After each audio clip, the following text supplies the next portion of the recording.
Hello, welcome to today's composing trick, which is about common tone composing.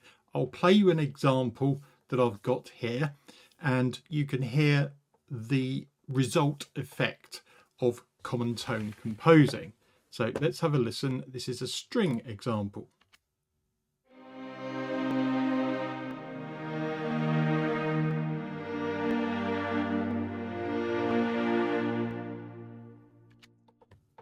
Nice, right?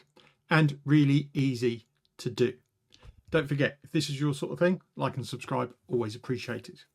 Now, the first thing to say is these aren't BBC Pro, these are from the Discover mode of BBC SO, which is the free version. All I've done is add some panning, some stereo panning to move the instruments around from left to right, and we've also put a little bit of chroma verb in the orchestral hall over the top of it.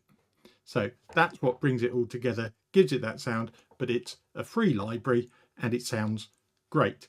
The other thing is the notes are all, well, not all, but they're not exactly on the beat. This helps if you're using a less good library, tend to have less round robin, so less multiple recordings of the same note.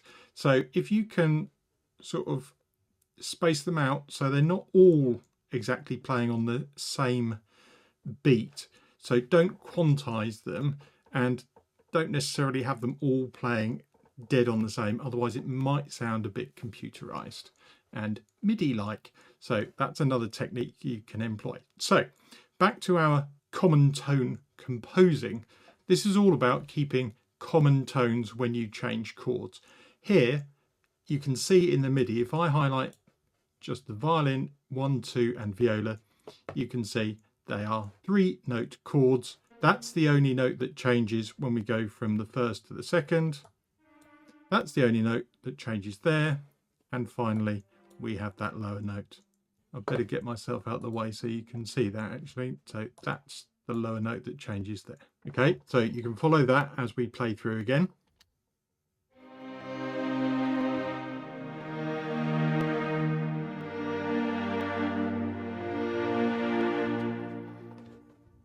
And if I show you what that looks like on keyboard, it is a C minor, and then we move one note, so we're moving the C to a B flat, and that actually gives us an E flat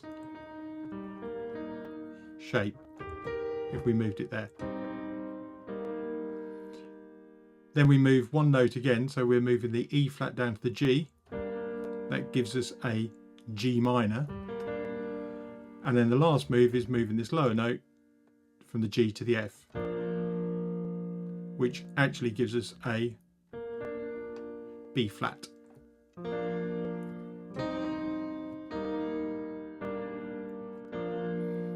And that's the theory. You are keeping a common tone as you move chords. And it really is that simple. What I'll do is come up with another example. If you want to see how I came up with the original one, I did that in last week's behind the scenes. But let's just think of something, maybe instead of C minor, we start on C. And I'll do a common tone example where we don't just move one note, you can move 2 notes because there's still going to be a common tone. If you've moved 2, one's still going to be the same. So if we start on C, we've got the options of maybe creating an E minor,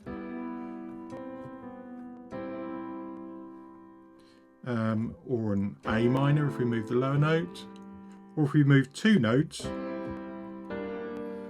we could go to a somewhat unexpected G minor. So from C to G minor, and then maybe we could do a 1-note change to B flat, and then maybe F. That's a 2-note change, but the F stays the same.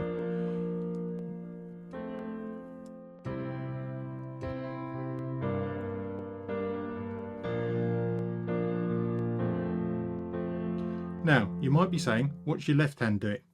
Good question. In the example I played you, what I did was decide what the chords were, and I got the cello to play the bass note of whichever chord had been formed.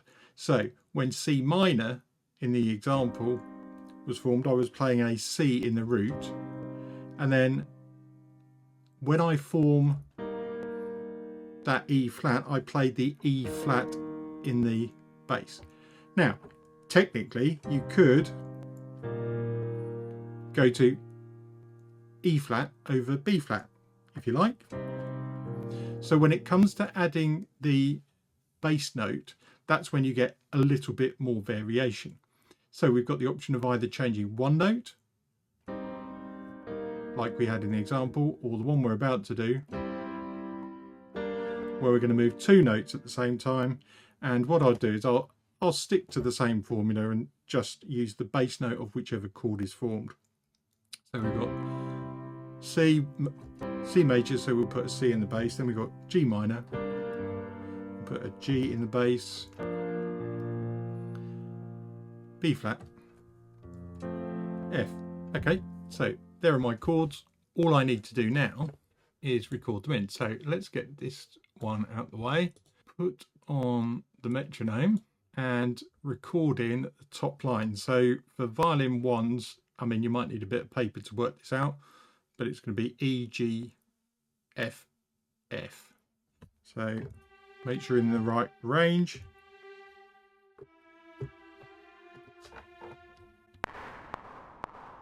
What I might do is turn off the crow reverb, because that's a bit distracting.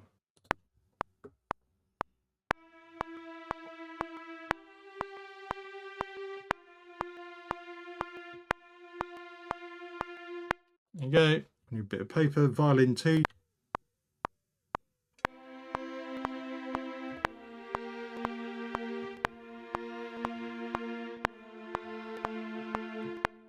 And the viola. Work out whether you want to go lower or higher.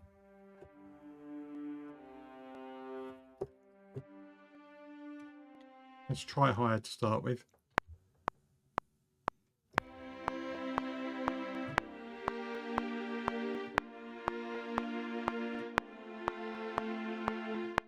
Yep, quite like that one. And the cello, like we said, was just going to play the root. So that's C, G, B flat and F.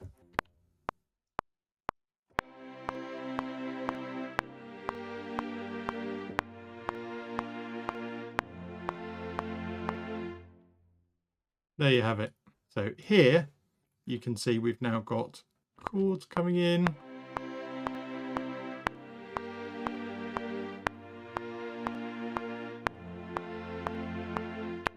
The reason that looks a little bit odd is because that G is lower than that G, but that is still a common tone.